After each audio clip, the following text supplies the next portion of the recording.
काम किया करता था। वो लोग बहुत ही गरीबी की हालत में रहते थे। बहुत मुश्किल से 2 वक्त का खाना मिल पाता था। उसके अलावा किसी चीज पर खर्च करने के लिए उनके पास पैसे नहीं थे। रमेश की माँ भी काफी बूढ़ी और बीमार थी। उनकी जिंदगी इसी तरह चल रही थी कि अचानक एक दिन रमेश को काफी तेज बुखार आता है और सही इलाज न मिल पाने के कारण उसकी मृत्यु हो जाती है। गीता के पति का एक छोटा भाई राजू भी था, जो बहुत चालाक किस्म का आदमी था। भाई की मृत्यु के बाद वो थोड़े दिन घर और माँ की सेवा का नाटक करता है। कुछ दिनों में अपनी माँ को उल्लू बनाकर खेती बाड़ी की सारी जमीन अपने नाम लिखवा लेता है। राजू अपनी माँ से कहता है, देखो माँ, भाई की तो अब मृत्यु हो चुकी है। भाभी तो जाकर खेतों में काम करेंगी नहीं, सो मुझे ही सब देखना पड़ेगा। इन कागजों पर अंगूठा लगा दो। बाकी भाभी और बच्चों की चिंता मत करो, उनका सारा खर्च मैं उठा लूंगा। तुम लोगों को चिंता करने की जरूरत नहीं है। बूढ़ी माँ राजू की बातों में आकर अंगूठा लगा देती है, पर राजू बहुत मक्कार निकलता है। 2-4 दिनों में वो जमीन को औने पौने दाम में बेचकर गांव से फरार हो जाता है। कैसा कपूत पैदा किया मैंने, जो अपने ही घर को बर्बाद करके भाग गया। अब हम लोग क्या करेंगे? गीता पर तो दुखों का पहाड़ टूट पड़ा। वो सोचने लगती है, मैंने तो आज तक कोई काम नहीं किया। निकली मैं इन 2 छोटे बच्चों को और अपनी बूढ़ी सास का कैसे ख्याल रखूंगी? भगवान ने हमारे साथ बहुत अन्याय किया। घर का एकमात्र सहारा हमसे छीन लिया। कुछ दिन बीतने के बाद खाने पीने का जो थोड़ा बहुत सामान था वो सब खत्म हो गया। अब तो ना घर में राशन था और ना ही पैसे बचे थे। गीता अपनी सास से कहती है, माँ जी, जो भी पैसे जुड़े हुए थे वो सब खत्म हो गए हैं। कुछ दिन तो कट गए, पर अब आगे का कुछ सोचना पड़ेगा। आस पड़ोस उन लोगों की मदद करते हैं, पर धीरे धीरे सब लोग उन्हें उनके हाल पर छोड़ देते हैं। गीता अपनी बेटी से कहती है, बेटी, अब बस केवल थोड़ी सी दाल और चावल ही बचे हैं। पाएगा, कल से मुझे कुछ काम ढूंढने जाना पड़ेगा। मैं बहुत चिंतित हूँ कि तुम लोगों को अकेला छोड़कर मैं काम पर कैसे जाऊंगी। माँ जी भी तो बीमार रहती हैं, उन्हें किसके भरोसे छोड़कर जाऊं? आप चिंता बिल्कुल न करें। आप तो भगवान की इतनी पूजा करती हैं, वो जरूर आपकी मदद करेंगे। हाँ बेटी, अब भगवान ही हमारी, तुम भी उनसे प्रार्थना करना। चलो अब खाना खा लो। बच्चों और सास को खाना खिला लेने के बाद केवल थोड़ा सा ही खाना उसके लिए बचा। खाना खाने के लिए बैठी तभी बाहर से आवाज आती है, क्या कोई घर पर है? इस भूखी बुढ़िया को भी खाना खिला दो। बूढ़ी अम्मा की आवाज सुनकर गीता तुरंत बाहर आती है के लिए कहती है। गीता ने अपने लिए जो थोड़े से दाल चावल रखे थे वो उस बुढ़िया को देने के लिए प्लेट में डालकर ले आती है। ये जो थोड़ा बहुत खाना है खा लो, मेरे पास आज केवल इतना ही भोजन है, आप इसे ग्रहण। बूढ़ी अम्मा खाना खाते खाते गीता से पूछने लगती हैं, क्या हुआ बेटी, उदास क्यों है? गीता उस बूढ़ी अम्मा को सारी कहानी बताते हुए कहती है कि किस तरह अचानक उसके पति की मृत्यु के बाद घर का सारा भार उसके ऊपर आ गया और कमाई का कोई जरिया नहीं है। आज तो राशन भी खत्म हो गया है। मुझे समझ नहीं आ रहा कि अपने छोटे छोटे बच्चों और बूढ़ी सास को छोड़कर कैसे बाहर काम पर जाऊं, और यदि काम नहीं किया तो इनके लिए खाना कहां से लाऊंगी? बूढ़ी बातें सुनकर उससे कहती है, तुमने ये जो दाल चावल बनाए थे इनमें बहुत ही स्वाद था। तुम्हारे हाथ में स्वाद है।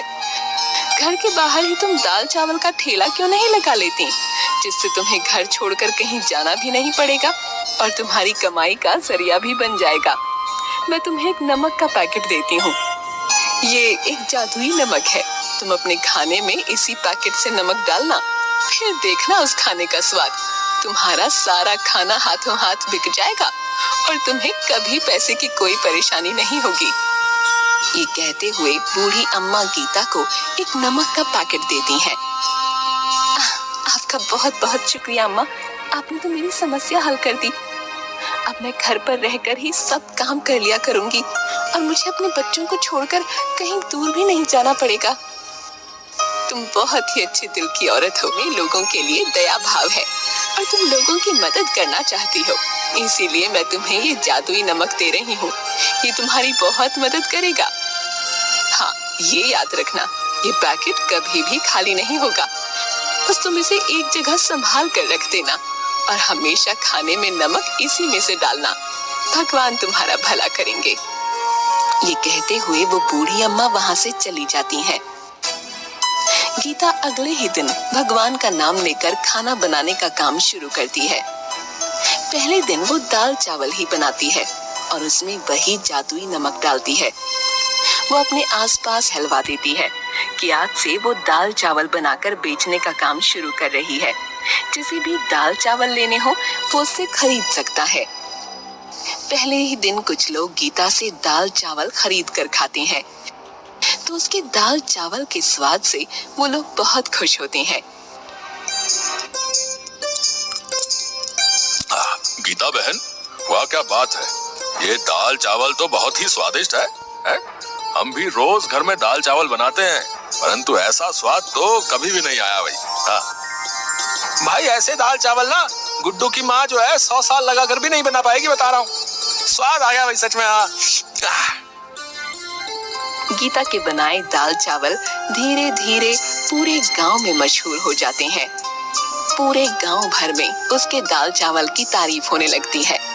उस जादुई नमक के स्वाद ने अपना जादू चला दिया और गीता के बनाए दाल चावल गांव भर में मशहूर हो गए। अब गीता जितना भी खाना बनाती वो हाथों हाथ बिक जाता। गीता की अच्छी खासी कमाई होने लगी और उसके पास पैसे भी जुड़। गीता अपनी सास से कहती है, माँ जी, हमारे बनाए दाल चावल पूरे गांव भर में सबको पसंद आ रहे हैं और रोजाना ग्राहक बढ़ते ही जा रहे हैं। अब हमारे घर में पैसे की कोई कमी नहीं है। मैं सोच रही हूँ क्यों ना मैं अपने साथ काम करने के लिए एक नौकर को रख लूं और हम दाल चावल के साथ साथ सब्जी और रोटी भी बनाकर बेचेंगे, जिससे कि हमारी कमाई और बढ़ेगी। हाँ हाँ, क्यों नहीं बेटी, तुम इतने मन से और साफ सफाई से खाना बनाती हो तो खाने में तो स्वाद आएगा ही। तुम इसी तरह मेहनत करती रहो, भगवान तुम्हें सफलता देंगे। बस फिर क्या था, गीता अगले ही दिन से मुन्ना नाम के एक लड़के को अपने साथ काम करने के लिए रख लेती है। खाना तो गीता ही बनाती थी, जिसमें वो जादुई नमक डालती, परंतु खाना परोसना, ग्राहकों से पैसे लेना और उन्हें खाना डाल कर देना, ये सब काम के लिए उसने मुन्ना को रख लिया। मुन्ना काफी गरीब था और चालाक भी। जब उसने देखा कि गीता का बनाया हुआ खाना इतना बिकता है तो वो सोचने लगा, क्यों ना मैं भी किसी तरह खाना बनाकर अपना अलग ठेला लगा लूं। यहाँ नौकरी करते तो मुझे 4 पैसे ही मिलने वाले हैं, परंतु अपने ठेले से मुझे अच्छी कमाई हो जाएगी। मुन्ना अपने दोस्त से कहता है, अरे यार, ये दिन भर की नौकरी करने के बाद मेरे हाथ में तो कुछ भी नहीं आता। इतनी कम तनख्वाह में भी भला गुजारा होता है क्या? है? मैं सोच रहा हूँ जब गीता औरत होकर इतना कमा सकती है, मैं भी अलग ठेला लगा लूंगा। जब इस काम में इतनी कमाई है तो मैं अलग से ठेला लगाकर ज्यादा मुनाफा क्यों ना कमाऊं भाई? है? कब तक उस गीता का नौकर बना रहूंगा? पर भाई, ठेला चलाने के लिए तुम्हें गीता जैसा स्वादिष्ट खाना भी तो बनाना होगा कि नहीं? है? अभी तुम कुछ दिन उसे देख देख कर उसके जैसा खाना बनाना सीख लो, तभी नौकरी छोड़ना। हाँ, ये तो तू बिल्कुल ठीक कह रहा है। उसके जैसा स्वादिष्ट खाना बनाऊंगा तभी तो मुनाफा होगा।